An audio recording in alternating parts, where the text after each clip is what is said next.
Pace bowling ডিপার্টমেন্টে আমি বলবো যে দুই দলেরই ভালো পেস অ্যাটাক, বাট আমাকে যদি জিজ্ঞেস করেন আমি বলবো যে আমাদের পেস বোলিং অ্যাটাক হয়তো সামান্য একটু আগায় আছে লাস্ট কয়েক বছর যদি আমি দেখি ওরা যেভাবে বোলিং করছে।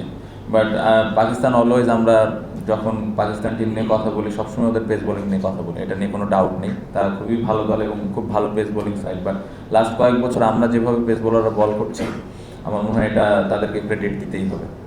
এটা তো আপনারা আসলে বলতে পারবেন, আমি অ্যাজ এ ক্যাপ্টেন হিসেবে আমার দল নিয়ে বলাটা ডিফিকাল্ট, আপনারা আরও ভালো বলতে পারবেন যে কোন দলটা বেটার অবস্থানে আছে।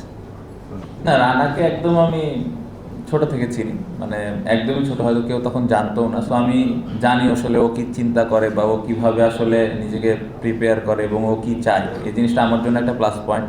সো ওকে ইউজ করার ক্ষেত্রে আসলে আমার কোনো ডাউট নাই।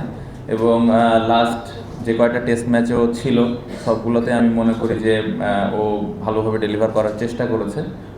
স্টিল নতুন আমি বলবো যে টেস্ট ক্রিকেটে, বাট খুবই এক্সাইটিং। এবং একটা ক্যাপ্টেনের আন্ডারে যখন এর ধরনের একটা এক্সপ্রেসিভ পেস বলার থাকে এটা অবশ্যই একটা বাড়তি সুবিধা। সো আশা করবো যে এই সিরিজে ও নিজের ওই সেরাটা দিবে এবং আমি খুবই হোপফুল যে ও যেই ফর্মে আছে এখন ফর্মটা ধরে রাখবে।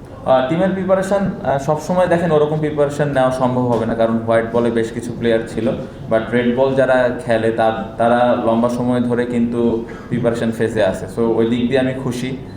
আমি যতটুকু সোহেল স্যার যিনি প্র্যাকটিস করেছেন তার কাছ থেকে খবর নিয়েছি, সবাই খুব ভালো শেপে ছিলেন, খুব ভালোভাবে ইন্ডিভিজুয়ালি স্পেসিফিক প্র্যাকটিস করেছে। সো ওই দিক থেকে আমি বলবো যে ভালো প্রিপারেশান হয়েছে, এখন বাকিটা এক্সিকিউশনের ব্যাপার মাঠের মধ্যে।